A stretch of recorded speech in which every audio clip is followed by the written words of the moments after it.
see Dre, he's a quiet, sweet person, you know what I mean? So, and all his songs are surrounded by love, you know, whether he's disappointed in love, whether he's excited in love, so everything that he sings is around love. We all know the talent, we all know how good he is, we all know his sweet, nice and beautiful music, so I don't really have to say too much to describe him because we all know who he is, but I just feel like he's a very brilliant young talent. If I can say one word to describe him, is underrated. Personally, I've been following Dre Kali from way back, ever since he was introduced by Ykee Benda within Paka Records. So I've been following him. I think it was like 2019 there. Then he switched and moved to Canada, and he has been making good music. You know, we had a vacuum within the music industry when we lost Mose Radio in 2017. I think it was in March or in Feb there. And when Dre Kali came, he looked like more of a replacement to the late Mose Radio. When you listen to his music, it just brings back that love. Dre Kali, I know Dre Kali for a long time, back from Uganda. He's a good artist, general. Maybe Murungi nyo, discipline is good. That's for me, like as an artist, discipline is very important. This one is about love. And when there's love, things I always tell people, love conquers everything. If you love someone, you won't hit him. If you love someone, you won't hate them, you will support them. And Dre Kali, this music is all about love. It brings peace. You listen to his music, even if you're planning not to love someone, you feel in love. The music is so soft, the vocals are good, the sound is stable. Tekua doesn't give you boo-boo. You don't feel like, you know, there's some music you hear and you feel like you want to fight someone in the next day. You feel like you want to love someone. So Dre Kali music is good. That's why I can't wait to be there on this Saturday for his music. So what I think about Dre Kali, I think he's one of the best vocalists that Uganda has. And with the experience he has worked with many experienced artists like Ykee Benda. He was a good friend to Joe Steady. I believe he's gonna put on a very good show for us. So that didn't rest well with me, and for that reason I cannot work with him. Never.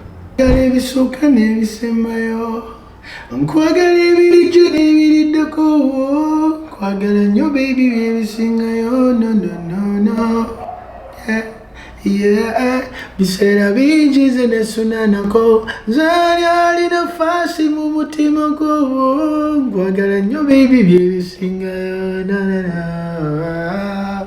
So I started writing music in 2013 is when I hit studio for the very first time. I meet Dr. Brain, the famous writer, now a singer called Doki. So now I joined Paka Records. I have people who know me as Dre Kali, but now the record label wants a new name. And I'm like, whatever you guys do, I'm not dropping Dre. Hi everybody.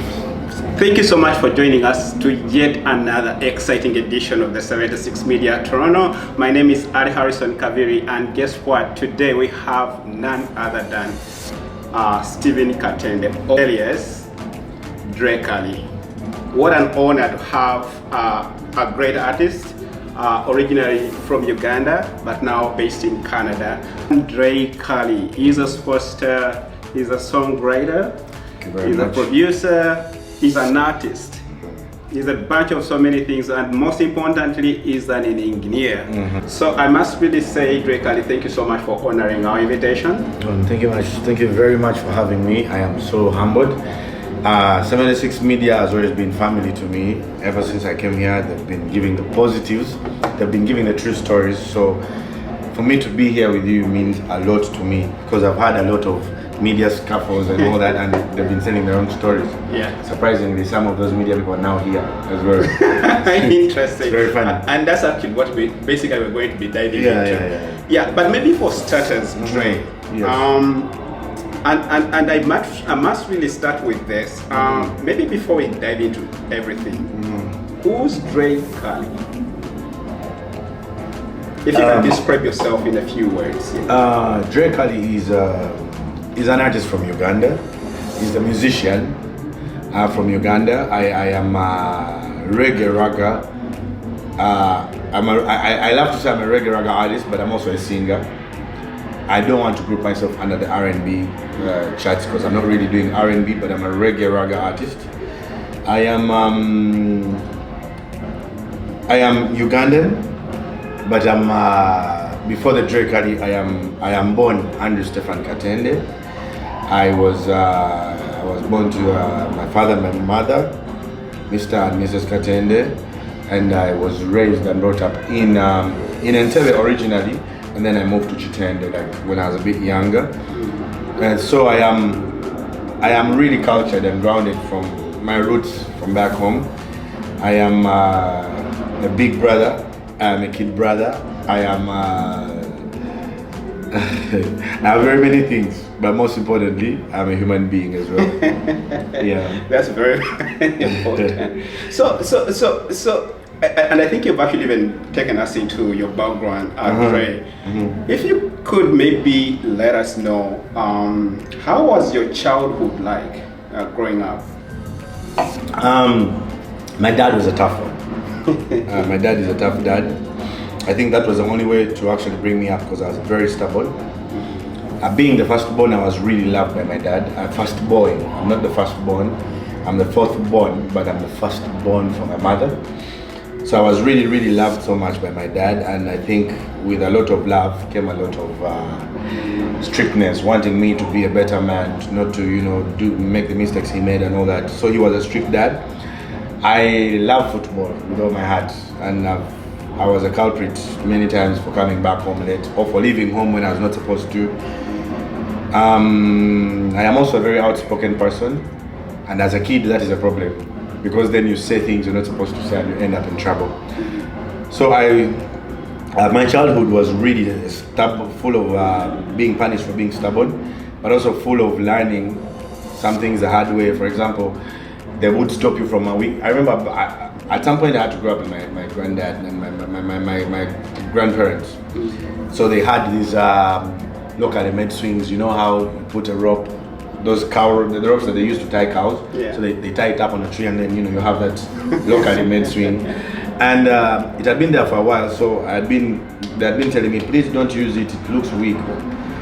So I'm swinging. One time I'm up there, I land. I didn't even cry because I knew the moment I start crying, I'm probably going to end up being caned and all those things. So I learned most of the things the hard way.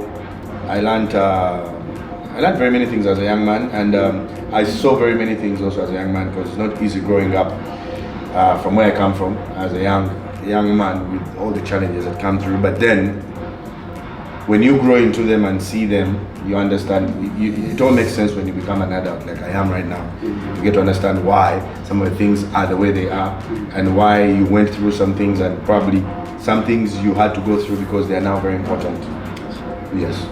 And actually also one thing that actually just speaking to the community, let me say the community and people that really who have actually seen you rise to stardom, they see you as a very humble person. So what you've alluded to, that sort of family background, does that sort of shape the kind of personality? It actually shapes me because growing up we had, I can't say we didn't because my mom only had boys. So she didn't have the chance to have a girl. And she has always complained about that. But we are not the ones that, planned that. But she has always told us, sorry. But so not having girls meant we had a lot of maids at home. And right now I can say maids, but back then they were sisters. And we couldn't even call them maids. And interesting, in most of our African societies, they treasure so much the boys at the expense of girls. It's not treasuring. It's quite understanding the challenges that come with. At some point, my mom and my dad were not really together, and the challenges of a single African woman trying to raise boys into men, and with all the challenges of not being from being clean, being hygiene things to helping with work at home, like the chores at home, the chores at home. So it's tricky, and I think as a way to run away from that, many parents resort to having maids, probably even to talk to, because I mean, you're with your mom, she's like, what, 30 something, you're 12 and you're in a house, like, what are they going to discuss with you, my child? So, but we didn't grow up calling them maids. Yeah. We grew up, and these people are our sisters. Even the mistake that you would make and say Olimukos would be a very big crime, punishable. Yeah. So I was brought up to understand that there's no person better than the other in this world. It is just a matter of time. It is a matter of luck. It is a matter of favor, and the only person that gives favor is God. So even as an artist, I don't really try to step on other people or try to look at them like they're not worth my time or they're not it. Because I know today I'm the one, tomorrow somebody else. And the favor that I have from God, He can take. And God does not need a lot to take. He just needs to see what you're up to as a person. And before you know it, whatever you've been bragging with, you can't even do anymore. So for me, I grew up to understand that this is the world we live in. You can be an artist, but that does not stop you from being human, right? And in very many ways, my upbringing, thanks to my mother, has always grounded me and humbled me in one way or the other. And I was a very stubborn kid, trust me. Don't even be lied to. I was very, very stubborn. I am one of those kids who used to, you know how they tell you something, they beat you for something, and then you go around the corner and say something. Like, what did you say? Come back and say it. I come back, I don't say it. Like, I was really, really stubborn. But thank God, the punishments and the constant talks and showing me, because I saw my mom. My mom didn't get me when she was old. I think she was like, what, 20 something. So we actually grew up together. And seeing her struggles and seeing how she's fought so hard to make me a man, to raise me into a man. I'm not saying my dad was not present, but as young parents, they usually had their challenges and they tried so much to make sure we as children are not involved. So I spent part of my childhood with my grandfather and grandmother. Interesting. So maybe before I even pose this particular question, I want again to go back to your background. And actually you've mentioned so many things, but specifically around, what I get a sense of, strictness from your parents, but of course shaping the direction and even shaping your personality. Yeah. What you're seeing is actually a product of their hard work. So in all this, you've actually talked about, playing, soccer and all that. So where does music comes into all this picture? Yeah, surprisingly, I was telling the story in the morning. So music comes in the picture. When I was younger, we used to use public means of transport, taxis. So my mom tells me this because I think I was really, really young. I don't know if you've heard that song, Atoti, Enoka. Atoti, yeah. I didn't understand a single word of what the song means, to be honest. But so we get into a taxi. By then, is that Atoti from Kenya? Kenya, yeah. So by then Kenyan music was on top. Yeah. I remember even our own legends were trying to sing Swahili, trying to like Dr. Yes, Dr. Jose Chameleon. So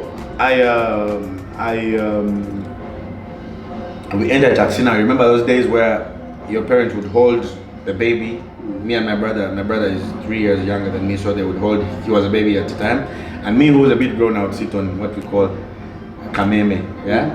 So I think the song played on the radio, Atoti. So my mom says I sang the song, the whole journey. And I was singing every word per word. And my mom was, for her, she says that's a point that convinced her that I would do something in music. But I kept having these books where I had lyrics written, some of them were not mine. So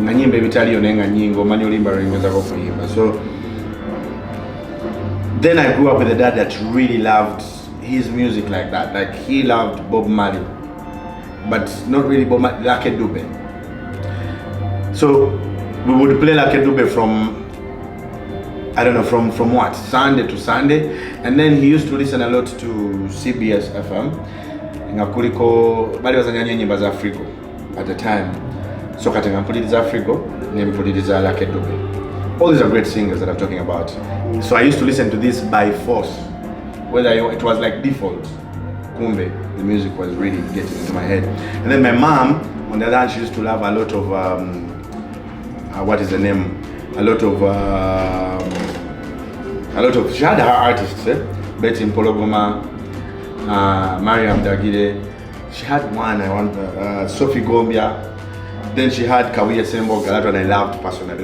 My mom made me love Kawia Semboga because the songs that he did at the time were amazing. And she also loved Papa Misa Semakula. So I grew up with, they were not musicians, they were not doing the music, but they really, really played the music so loudly that I had to pay attention, even unconsciously. Yeah. This is amazing. So just to say that you're still tuned into 76 Media Toronto. My name is Ali Harrison Kaviri, and I'm here with none other than a superstar, Ugandan-based, born and raised, but right now currently based in Toronto, Canada. None other than Dre Kali, and we're just basically, interrogating and really listening and getting to hear from himself about his journey. Definitely, rising into the stardom that he sees, that we see him today.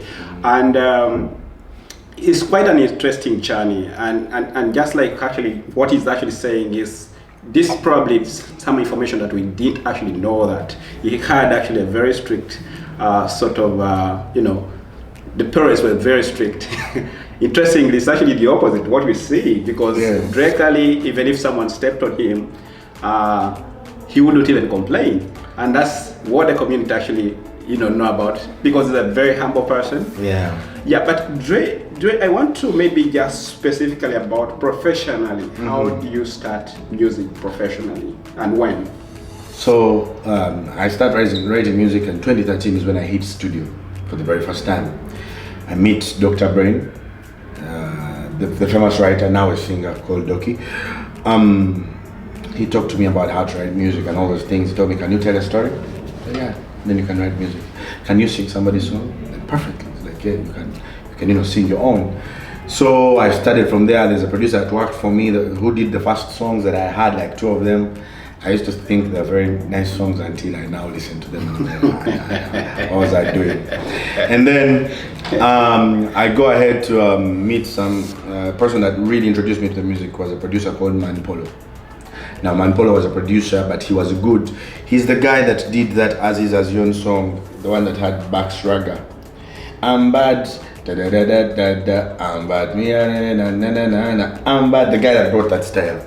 So at the time when I met him, he was really on fire. He was the producer on Market. He told me, "Yo, bro, you know what? I think you can sing. I think you can write good music. I want to do my own studio, where the deal is, I'll record for you some of your songs. In return, you'll also write for me some of the songs and sing them so that I can sell them, and we both make money." And I'm like, cool. At the time I was in university, that is 2016 now. And I'm like, cool. I was just starting at UCU, Uganda Christian University. I'm like, cool, I'm cool with that. Why wouldn't I do something like that? So I used to spend all my weekends in Kampala. Every week I would leave Mukono, because I was in the Mukono campus. So I would come to Kampala every day, record music, record songs. When the people I used to go to class with, my classmates would be like, why are you wasting time? Then I even got a retake. It was hard, it was bad. You see, the time you're wasting, you're even getting retakes.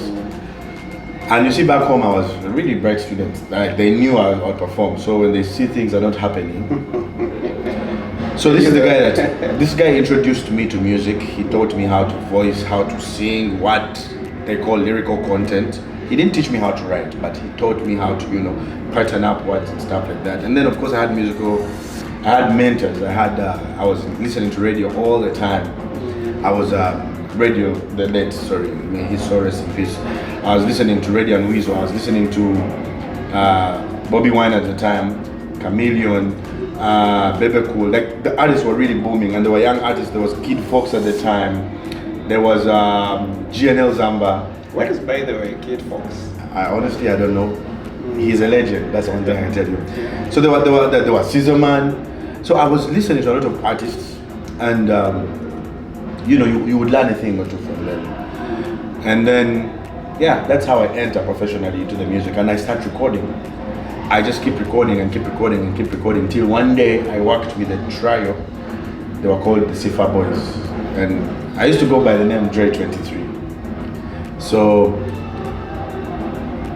we do a song, Sifa Boys featuring Dre 23, and I started the song. It was really massive, and that song was a song that started to move around, and I started getting interviews. I remember when I got at the time NTV The Beat was fire.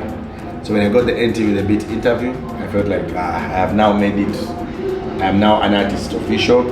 I mean, I remember I tinted my hair. I'm black as hell, and then I tinted that cream hair. And so at that time, have you been signed up to any record? I'm not signed to anybody. I'm just in the hustle, bro. This is 2016, 2017. I'm singing. I even have a WhatsApp group for fans. I had people that really saw something in me. And well, there are those that will say, oh, when you have a friend who's an upcoming artist, you suffer. Yeah, they used to suffer with me. So I'm in a hustle, I'm pushing. But in the meantime, I'm also working with different producers. So in 2017, I get signed to Buddy Music. Now, this is a record label that had Ykee Benda, that had A-Pass. But by the time I signed with them, these two artists had left. And even, I think the producer was around, but the artists had left. And the producer also had left, Nassim had left. So when they left, we are brought in as replacements. And of course, you know, when you're brought in as replacements, yeah, you can't really feel the shoes. Yeah. People look at you like, so it didn't really work out, but we did some great music. I met some interesting producers over there. And then in 2018, because I finished my university in 2019. By the way, speaking of university, I know we've really sort of rushed this conversation, but so at university, what were you studying? Well, I did a bachelor's in civil and environmental engineering. Oh, come on. Yeah, so I'm a graduated engineer. Yes, I am a graduated engineer. I specialize in highways and roads because I felt like that was a problem that was affecting us back home, bad roads. And that's from the Uganda Christian University. Shout out to the guys I went to class with, the highway engineers that I went to class with. And much love to you, Nemna and C. The world always has a different plan for everybody. Now look at me. See what great. It's funny. But yeah, that's what I did in school. And I really passed. I did it very well. I had a second class upper. About engineering, you know it is not easy to even have a first class. So but also like juggling between engineering and then that is used part. If you ask my dad, he will convince you, sit here and tell you, yo, if that boy was not being confused by this music, he would have a first class. So for him, he believes it was the music, but he doesn't know in Tuga Kaluba. Things were really, really hard. And but I thank God we did it. 2019, I graduated. 2019 in July, went to Kida, and I was into the world now as a profession. So you've never had a chance of practicing? I did practice. I have an uncle who used to work somewhere really big, and they put me in there. Obuzu Kanti was my uncle, so I was never paid. And I only worked for him like 2 months, and I was like, Uncle Tukubanja. Uncle Mubaya, what you only Uncle Sumakula. Uncle Mao. So like he placed me somewhere by merit, not because he was my uncle, but by merit, because I had performed really well. Nembeda, assistant site engineer, and you know we were doing the roads here and there. I remember I put in I used to stay in Entebbe, so the transport of every day to the different sites because it was not just one site. So I decided, you know what, let me just do the music. Yeah. Now in the meantime, as I'm doing engineering, I go to the site up to 4. From 4, I am doing music somewhere. So around the same time when I got the job, that is 2019, mid-2019, now like September of 2019, I get the job with my uncle. But in the same time frame, there's a producer I had met way back, it's called Dari Hits with Goma. He was now working at Mpaka. I didn't know there was a record label called Mpaka at the time, but I knew there was an artist called Ykee Benda. So he told me, bro, you're really good with the music, but it's expensive. Why don't you try out some of these auditions that are coming around for record labels? For example, Mpaka. You know Mpaka? I'm like, no. You know Mpaka? You know Ykee Benda? I'm like, yeah. They're having an audition, and I think you can do good. I'm like, don't worry. Wait a minute, an audition? Yeah, they did have auditions. Interesting. Yeah, so I go into Mpaka thinking, remember now I'm doing engineering as a day job, and from 4 onwards I'm trying to, you know, get into the music. So I go in there thinking it's like you know, come record 5 songs and then go. Shall get back to you. So I remember I did I was the second person to record, and they would give every person a week. So you do one song. I remember I stopped at the point where, you know, I recorded my music and all that, and then they called me back for an extra, you know. So I come back to record that one extra song. You guys may never hear this song, because it's property of Mpaka Records, but the song was called Chivu Dewala, and it's a song that I did about my personal life and how I am here right now, you know. My life in Entebbe, my life in Chitende. It was a very good jam, and I know it was a very good jam because when they had it, it was a done deal. The one thing I want to clarify is by the time I went there, we don't actually call it, but I never met Ykee. We had never met. He was not in the country. Yeah, so selections and now that's interesting. Yes, that's very interesting. It's very important to note that he was not. So basically what you were trying to say, it was actually the process that took place, and it was purely on merit. It was purely on merit, and everybody's opinion counted because they are the owners of the record label. But when we were on ground, when I was on ground, I didn't really meet him like that, and there was no bias. I was just home, and you know, Dre, he said, "Jamu next week to tell him what the contract will entail and all these things," and you know, that was it. So now I joined Mpaka Records. I have people who know me as Dre Kali, but now the record label wants a new name. And I'm like, whatever you guys do, I'm not dropping Dre. Now, my name was Dre 23. And why 23? My dad, and his dad. So my grandfather, my grandfather, my father, and myself, we share a birthday. We are all born on the 23rd of February. Now, I don't know how those guys planned it. I don't even know how they planned to have, you know, to share a birthday. But yeah, we do share a birthday. So for me, 23 has always been a special number. Even in my day-to-day life, 23 is always a special number for me, because it's not every day that you wake up and you share a birthday with your dad and his dad. So if I can understand, so would it be bad if someone said or they credited your musical success to Mpaka Record? Would they be wrong to say that? I don't have a problem with anybody crediting my music success to Mpaka Records, because then the music hit with when I joined Mpaka Records, then the music became visible, right? But my musical, let me call it prowess, like the idea I have about music and, you know, songwriting and all these things, no, it's not them. Yeah, for them, they got almost a finished product.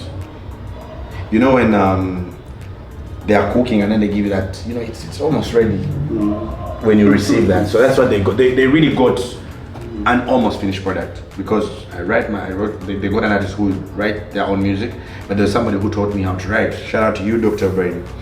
And there's they got an artist who now knows, if I sing like this, I can sing this and that. So, but there are people who, like I've told you my story, there are people who have helped. And shout out to Man Polo. That man was very, very pivotal in my knowledge about music. That producer was really, really, really pivotal in my knowledge about music. So by the time I went to Mpaka, I was an almost finished project. And why am I saying an almost? Because yes, I did get some mentorship from Mpaka, and this mentorship was very important for the industry, because it's more like when you're in school studying, you don't know about the outside world. You think, oh, it's just a matter of solving problems, till you finish school and they tell you, now, even if you also met a gas, now this is how the world works. Yeah. So I got to know the do's and don'ts. Shout out to Ykee, because yeah, he actually gave me some do's and don'ts. But not only to Ykee, shout out to everybody in the management at the time. Shout out to manager Jamil, shout out to my manager Stereo, shout out to manager Michael now in the UK, shout out to Ivan, manager Ivan, shout out to Steven, shout out to Ivash, shout out to everybody, because it was them and what they know about music and me. We were all learning together, right? So shout out to Mpaka Records, because yes, the success, people getting to know Dre Kali, oh, this guy can sing, this dark boy can actually sing, is thanks to Mpaka Records, right? But I could sing even before Mpaka Records. I was singing. You understand? So Dre, because from actually what you're saying, there's a lot of investment that they actually invested so much in you, and maybe what you're saying actually speaks to the feud or the controversy that has actually been surrounded with, especially with your recent departure from Mpaka Records. Would you want to now to clear the air, because actually you've been very silent about this matter? I have been very silent about the matter, because you know as you grow up you get to realize that not every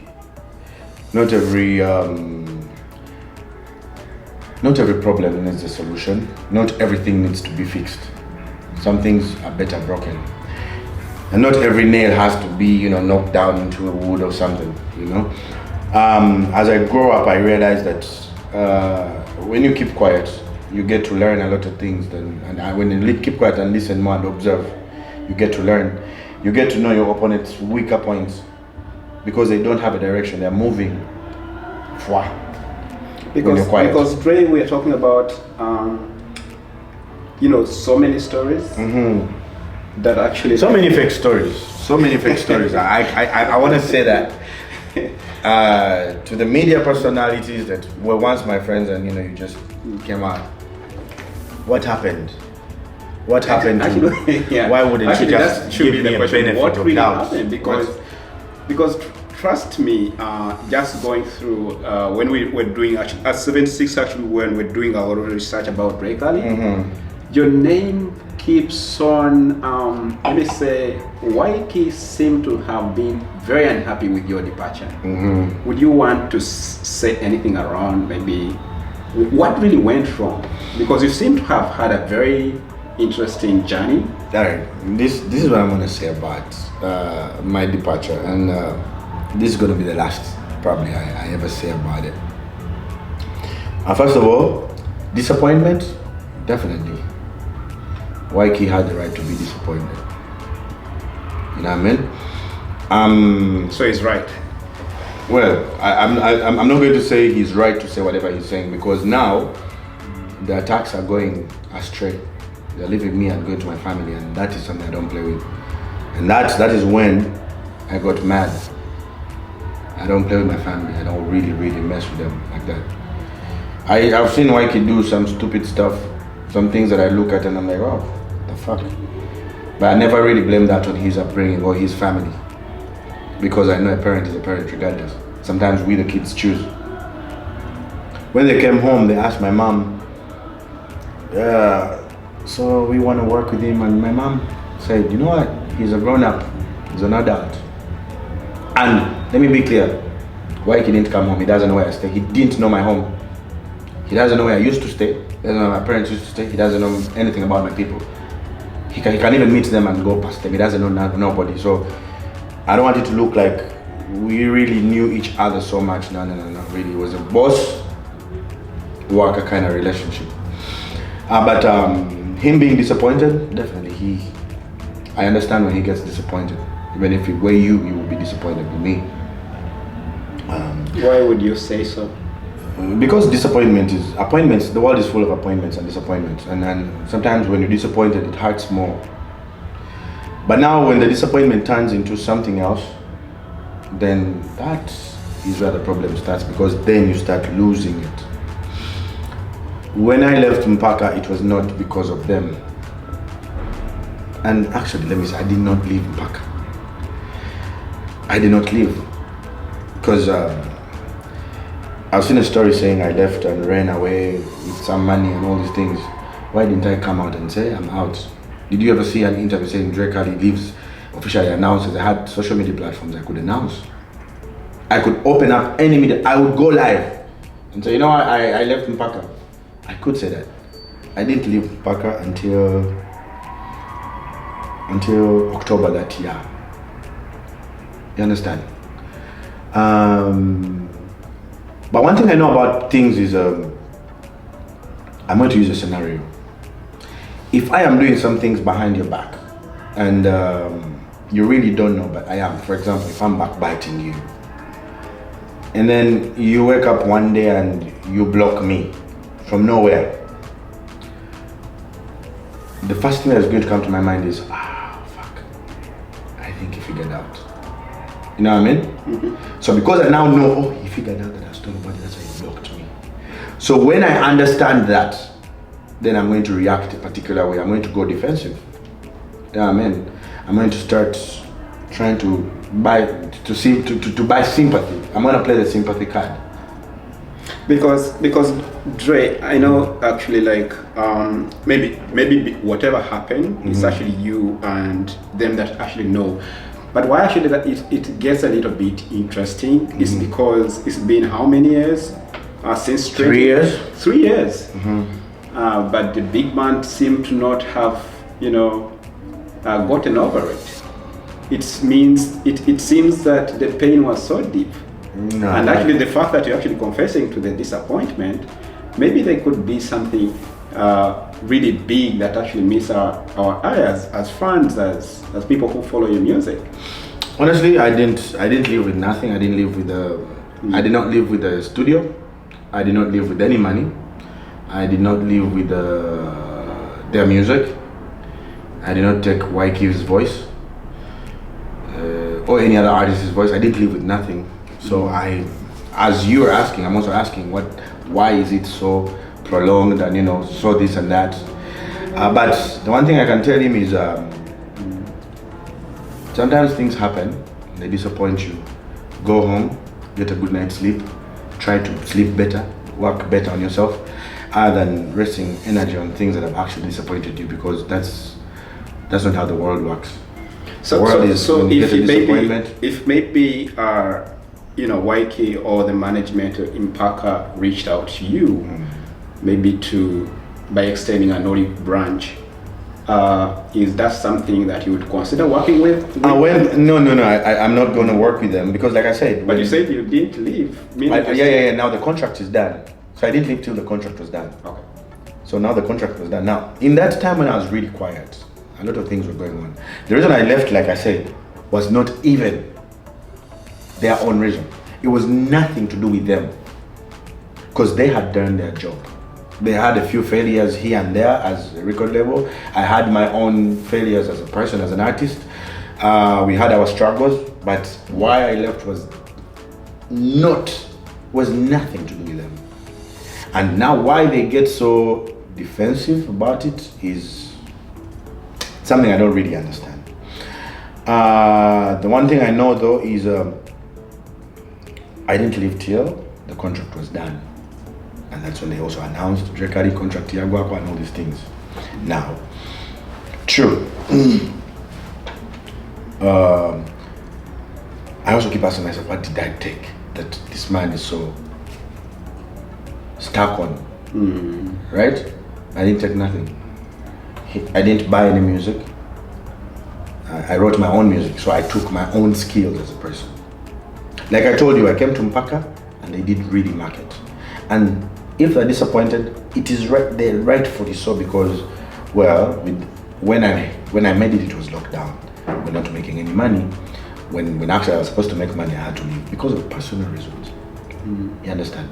And these personal reasons, anybody put in my shoes then would actually make the same decision. But when I was here, I even reached out. That's the funny bit. They'll tell you I never said a word to them, but I reached out. I reached out to the people I was supposed to reach out to. We talked, and one day, they stopped. And I said, cool, it's all good. I'll never complain. I'll never, But them being mad and disappointed, it's okay. But when there's a particular point where you're supposed to stop. You need to learn how to stop. Because I've seen an interview where he actually said something that was very disrespectful to my parents, to my family, and that didn't rest well with me. And for that reason, I cannot work with them. Never in my life.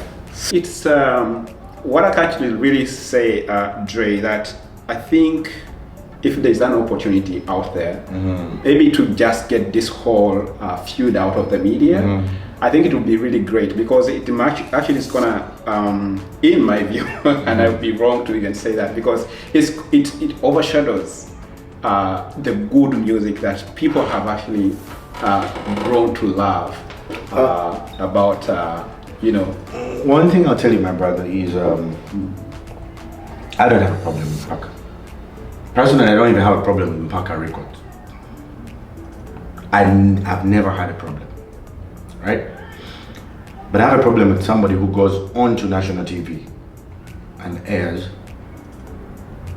attacks my parents openly. So what have some respect to actually have met them. These people don't know you.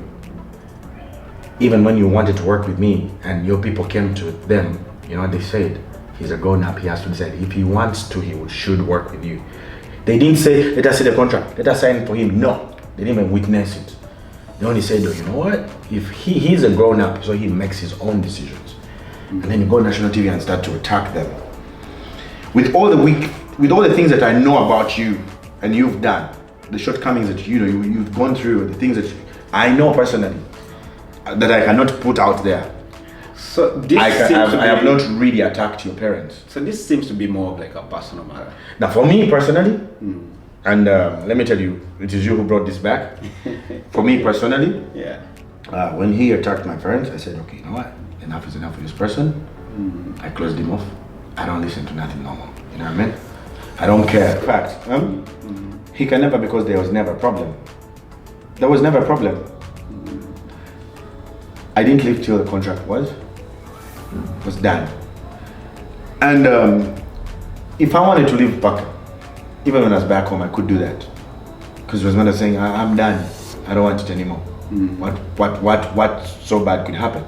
You know what I mean? But I didn't leave till. You understand? And also, there was nothing really to address. Like, you know, for him to say, no, there was nothing. There is actually nothing. Me, my problem, I've told you my problem. The only time I got a problem with him is when he went on national TV. Not once, not twice, not 3 times. And he says, oh, you know what? His parents are this and that and that. Bro, you have a fight with me, right? If you have a fight with me, you don't even have a fight with me. You just have a fight in you. Just don't take it to my parents. Only if you had met them, if you had met my parents and you know them, if you meet them and you can say, oh, this is Dre's mom, you don't even know them. You know nothing about me completely. But because you're playing a sympathy card, you're trying to show people how we were, you know, so close, brothers and all these things. I'll tell you for a fact, I could let him speak whatever he wants to say.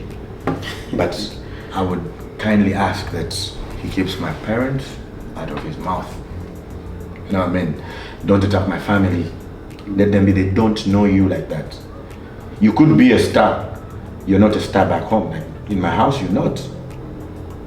Anyway. if I could actually tell you, if I could even give the honest opinion of what my parents told me when I wanted to work with you, I can't right now, but if I tell it, you would know they don't even know the person. And then it's the national TV airing them out like, what? And they don't, actually my parents are not even bothered, they don't care. But I care because I know this is my parents. Because at the end of the day, it's actually your image. And of course, the image, but also your name. It affects so many businesses, your business, your career, everything. No, it can't affect my business. That is not the biggest scandal it has been. My business, me and my people know I think for them. And that's what I'm always going to do. I don't even care about, and that is what they have always known about me, singing for them. So, small Ykee saying whatever he's saying does not really affect my business. You know what I mean? Say it all. But now the world has gone past knowing that, oh, this is what they call propaganda. So me, I don't even need to, you know. So where do you get, you know, the thought to leave Uganda for Canada? And how has your journey been like here in Canada so far? Well, I didn't really like come here because I wanted to come here. Yeah, I came here because of very personal reasons, that for my own safety and for my family. Still back home, I'd rather keep that to myself. But yeah, I came here eventually, and it was not easy. Being Dre Kali and being in Canada was hard. Naturally, I'm a kind of person, I'm a low profile kind of person, so it didn't really, it was hard but not so hard because I really like fit in. I didn't know nothing because the seasons were different, the cold was massive, the winters, the storms, then the sun was too hot, and then the people, everybody knew you didn't, you know when people know you and you don't know them, so you don't know who is who, you don't know who is doing, who is taking a picture or who is doing nothing. It was hard just coping with the life here. And then I did cope with the life here, but then now started doing the music, and the challenges are still here. They're not, it's not like I'm done with them. You're working, you're like a blind man. Walking, but you don't know if where you're walking there's a stick, you know, you're just using the stick. So we, as me as an artist, I don't really have a straight promotion route like back home where we know when the song is out, put it on this radio, put it here and there. We are learning all that, and we are, you know, trying to use the easiest and possible methods to reach the music to our people. And I appreciate the fact that the people here have actually appreciated the music. Thank you guys very much for accepting the music, regardless of all the propaganda that you had and all that. Thank you for supporting Dre Kali, regardless. And they're appreciating the music. They're listening to it. They are playing the music, and that's why we have a concert. Because the people wanted it. They're like, oh, by the way, you should give us a concert. He's now ready. Because the music has been dropping. And speaking of actually like your upcoming concert, which is actually Dine with Dre Kali, which is actually being organized by Pitmock Events.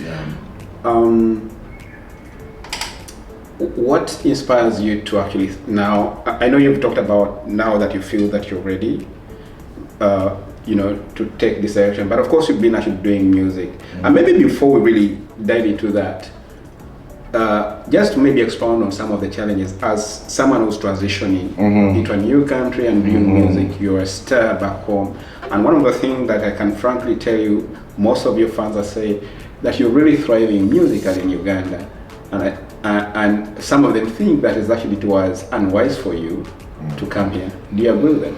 Yeah, like you said, the fans. The fans. Tomorrow somebody's going to wake up and say, don't back a million. It's a drug saying like a million.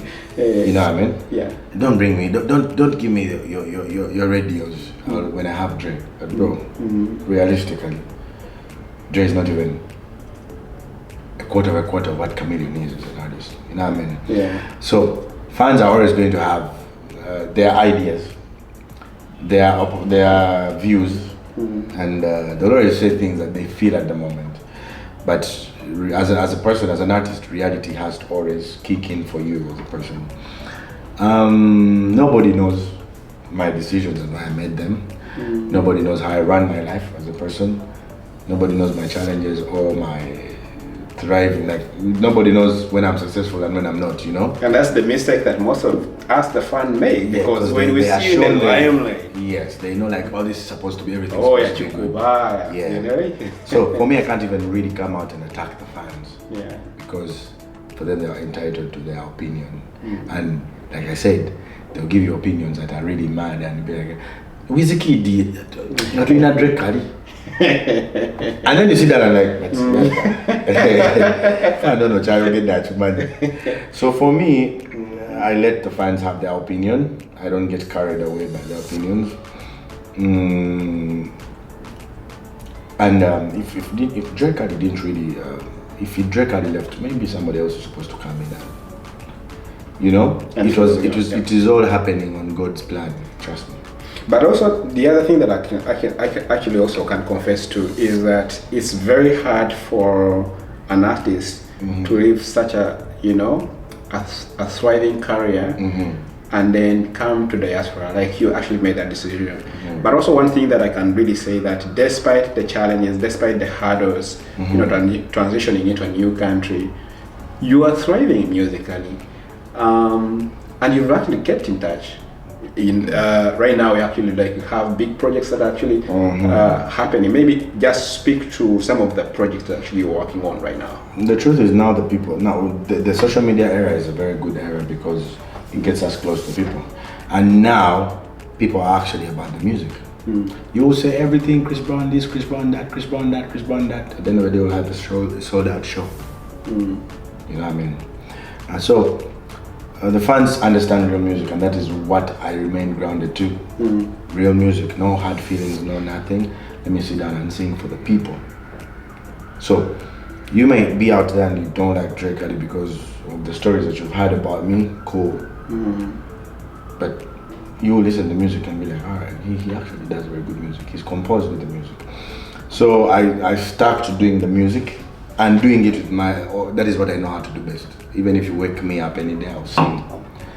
And I started doing that other than focusing on, like I said, the world is full of appointments and disappointments.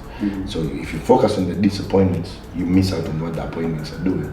So for me, I refused to focus on the negative energy that was coming in. And I said, let me just do the music.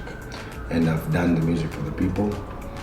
And that is why you see, even up to this point, with a lot of negativity and everything happening, people are seeing the music and saying, wow, you're doing well. This is really good. And like I told you, me, I trust in God so much. I believe if everything was like they say it is, probably God would never let me get to here, get to this point where I'm at right now. So what are you working on specifically right now? Right now I'm getting ready for my show. The other day I went to my venue and I saw my name. It took me back to the first time I ever saw my name on a flyer somewhere in Kampala, and it was around Monyolo.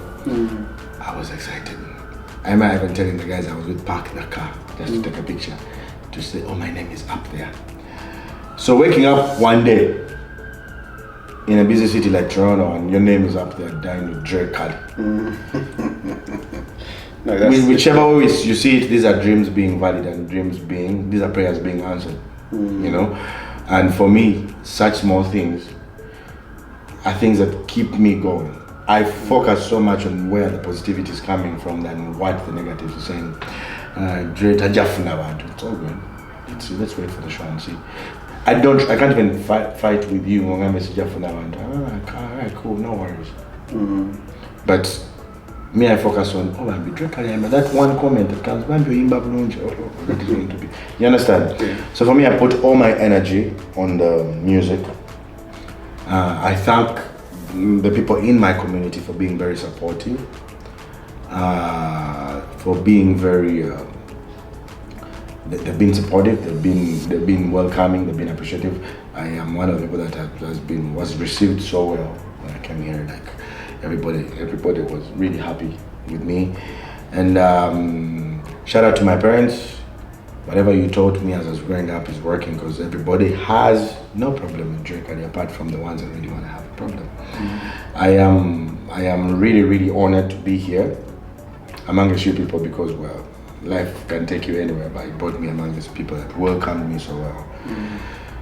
So basically, the discipline, God, and the energy, because when the energy is wrong, people notice. But my energy is always right and in the right direction. So when is the show? So we have a show on the 24th of August at 1605 Queen Street West, Parkdale Hall. Now this show is called Dine with Dre Kali. It is organized by Pitmoff Events. Funny how when I met Pitmoff Events, I knew her from a colleague that I was working with at the time, and jokingly she said, "I'll do for you a show. That's my gift to you." It was jokingly. And then a few years later she calls me and is like, "Bro, people want this. People want to dine with Dre Kali. Something elegant. What can we do to actually do it?" and then we get to a round table like this one, we sit down and discuss. And shout out to you, Pitmouth Events. Thank you for being the best I know, because I'll tell you, everything went smooth. It wasn't things of but you see now you're no longer. No, it was, what do you want, Dre? This is what I want. What do you want to do? This is what I do. What do you? How many? What is your picture? What do you see? This is the money we are offering, and then I add on that money. Okay, we are adding on this. What are you giving us? This, like, it was really. It wasn't about somebody down looking you, down playing your efforts or something. No, and to this point, we have moved with each and every step and each and every word, like to the book. And I want to thank her for, being that person. Let's just do it. Let's just do it. And maybe also, as maybe we begin to wrap up, we didn't really talk about your genre. And of course, people describe you as someone who sings about love. Love, yeah. I'm a certified lover boy. People should know that. So why love? Why not? And because for me, I feel like love is the strongest feeling in the world. Even the policeman that you fear goes home and they treat him like there's somebody who tells him, you're shouting. Everybody has been a victim of love, regardless which kind of love comes through, and love is really huge. I told you I believe so much in God, and God is love. So if I'm singing love, it's because I know you may be not in love today, but tomorrow you will be. So the music that may not be valid today will be valid tomorrow. So business-wise, I'm going to be singing weddings till I say I don't want to sing anymore. I'm going to be singing introduction proposals. I'm going to be singing anniversaries till I say I don't want to sing anymore. Because those will never stop. Because this feeling that I'm singing about is a feeling that is really, really, really strong in the world. And then any collaborations? You've seen the few that I've done. I've done a song with the legendary Dr. Jose Chameleon. Shout out to you, big brother. Thank you for giving me the opportunity to actually work with you. The other day I was watching the song with my dad. I wasn't with him, but he was watching, and then he sent me a message like, this is a very good song. How did you link up with Chameleon? It's the question alone made me feel like, because this is my dad. This is a man that criticizes my music all the time. But how did you link up with Chameleon? I felt so important. I was like, this is a worth story to tell. So thank you, Doctor. Thank you very much. I appreciate you. I'll keep appreciating you. People don't know very many things about you, but the chance that I got to get to know you and the things that I learned from you, you'll see the results soon, trust me. So I've also done a song with a Ugandan artist based in Canada here called Rev Boy. He's such an amazing artist. Our people take long to really accept new people, but trust me, when you get hooked on this boy, Brave Boy, you never leave. He actually has a show. He has a show coming up. I think after my show, it's September 8th, I think. Yeah, I've seen called some. Yeah. Elevate with Brave Boy. He's an amazing artist. He's very humble. And recently was actually performing at the Afrofest. Yeah. Actually, right now he's done the Afrofest. Right now he's performing in Moncton. Yeah, he's such a decent artist. So much as you guys take long to accept new people, just listen to this boy. You'll be hooked, and don't miss out his show on the 8th of September. He's gonna be down there in all Toronto. He's gonna be launching something. So just be ready. But I'm of course going to be there to support my boy. So I did a song with him called Single, and this one is also going to be performed at the show. So if you're single, come there to meet some single boys. We're going to be there. The tickets go for 50. That is singles. VIP couples are 80. VIPs are $70, and then the table goes for 800 for 6 people. It's an all VIP function, so there are of course things that come along with whichever ticket that you book. Yeah, there are packages, different packages, whichever ticket that you book. So yeah, get ready to be entertained. I am ready. The voice is clear. Sina Senyigaya day.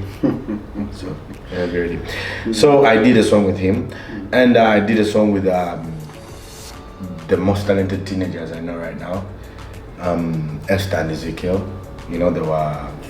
They They were semi-finalists on Canada's Got Talent. It's not an easy thing to do. And then they won East Africa's Got Talent.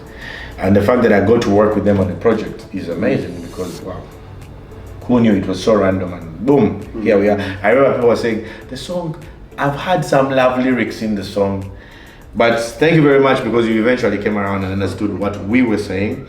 And shout out to Esther and Ezekiel. Just keep going, you're so talented. Mostly, now that you're still young and you have big decisions to make, just don't rush into nothing. But you guys are so talented. Just keep up. Much love. It was nice doing a project with you guys, and I hope we can work on very many. Reach out for anything, any help that you guys want, like need musically, I'm here. And anything that I'll need musically, definitely you'll be seeing me calling me guys. And then maybe Dre, are there like any? What would be your best done? Songs. That is a hard question. My people love different songs, and I also love different songs. So when I come to choose the best dance, I love my songs. Don't get me wrong. I love all my songs because I take time to create the music. I really sync with the music before I produce it out there. But it's more like when somebody asks you, amongst your kids, who's your favorite? It's hard to say this one is my favorite. They're all your kids. Yeah.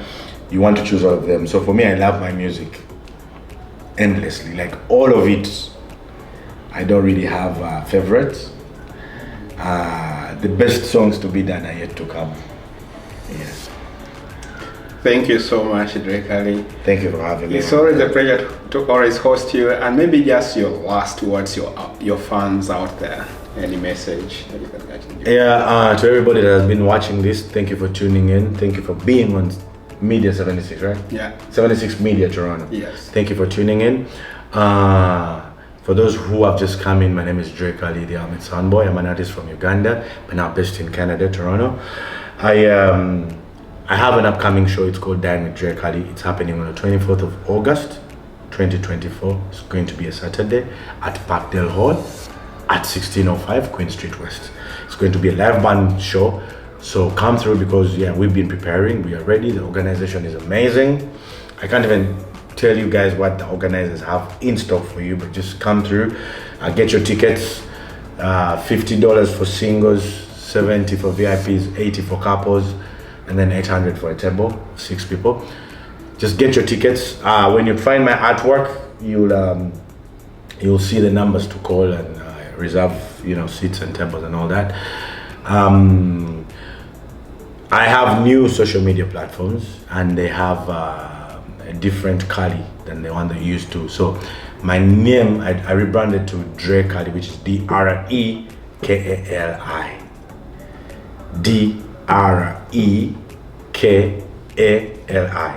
So for YouTube, Facebook, Instagram, everywhere, search for Dre Kali. On Instagram, it's Dre Kaligram.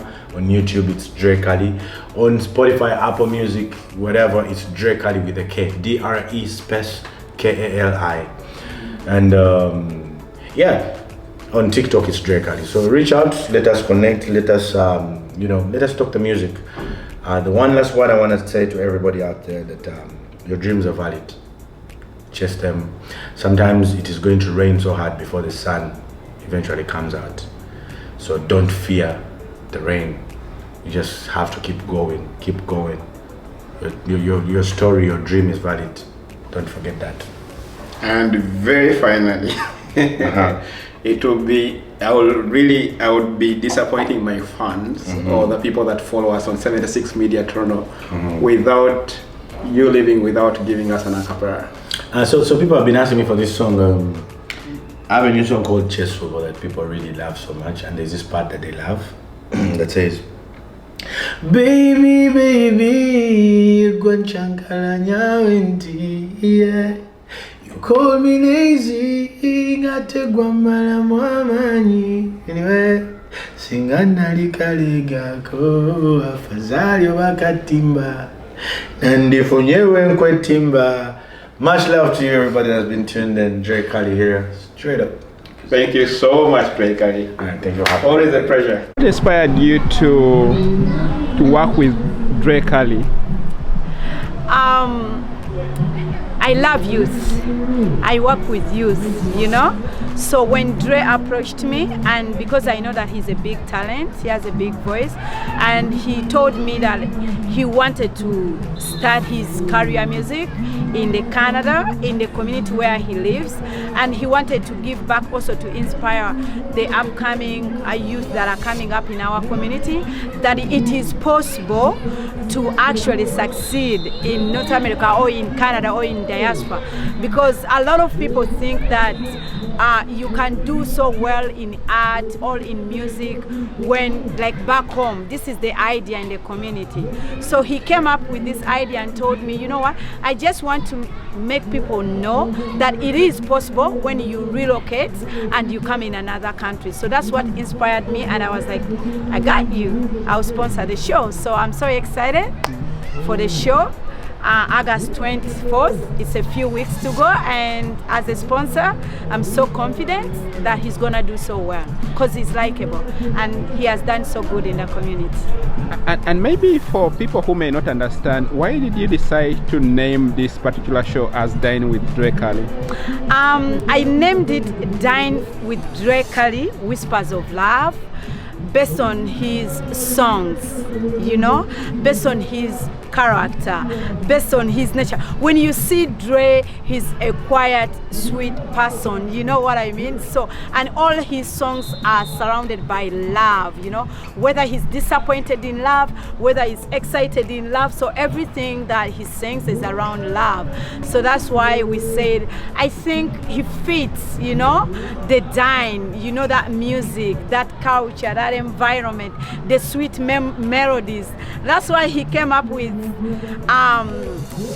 Whispers of Love. Actually, that's the hashtag, Whispers of Love. That's the hashtag of Dine with Dre Kali. So it fits in his character, in his voice, and in his songs. I was like, that's the perfect one. My name is Chuato Katende, aka K2 Entertainment. Sometimes you don't really have to say too much because we all know the talent.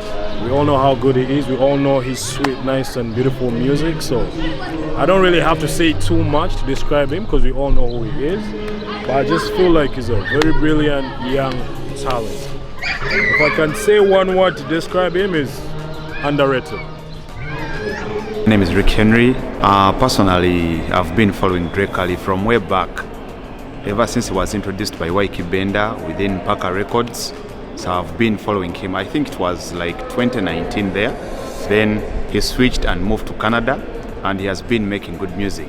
You know, we had a vacuum within the music industry when we lost Mose Radio in 2017. I think it was in March or in Feb there. And when Dre Kali came, he looked like more of a replacement to the late Mose Radio. When you listen to his music, it just brings back that love. My name is Isaac Milky. I'm also an artist, videographer and cinematographer. Dre Kali, I know Dre Kali for a long time, back from Uganda. He's a good artist, general. Maybe murungi nyo, discipline is good. That's for me, like as an artist, discipline is very important. I need discipline. Another thing as his music is really inspiring music because it's love music. We all like love. Love is a beautiful thing. Yeah, for the music wise, musical Murungi for the love. This world is about love. And when there's love, things I always tell people, love conquers everything. If you love someone, you won't hit him. If you love someone, you won't hate them, you'll support them. And Dre Kali, this music is all about love. It brings peace. You listen to his music, even if you're planning not to love someone, you feel in love. The music is so soft. The vocals are good. The sound is stable. Tekua doesn't give you bugu. You don't feel like, you know, there's some music you hear and you feel like you want to fight someone in the next day. You feel like you want to love someone. So Dre Kali music is good. That's why I can't wait to be there on this Saturday for his music. What I think about Dre Kali, I think he's one of the best vocalists that Uganda has. And with the experience he has worked with many experienced artists like Ykee Benda. He was a good friend to Joe Steady. I believe he is gonna put on a very good show for us. So, ladies and gentlemen, if you want to listen to the vocals, to the talent from Uganda, the songs that go straight to your soul, I think this is the right place to be at on that date that you see on the screen to attend. Bless up. So please join us this Saturday as we bring you live coverage, all the red carpet experience, expected rare, the dress code. I've been told we are supposed to be glad in suits. So I must tell you that I've already ordered for my new suit. People like Tony Muzira out there that not only a friend to the artist but also socialize in town. I think this is the moment that you should actually not miss out. So come this Saturday, we shall be dining with Dre Kali. And as you know, the address is posted on the screen, so please create the time and be a part of this interesting event. Dre Kali is such an inspirational artist, and of course, we can't wait to actually, join him. So I've been Ali Harrison Kaviri, and until we meet next time, take care.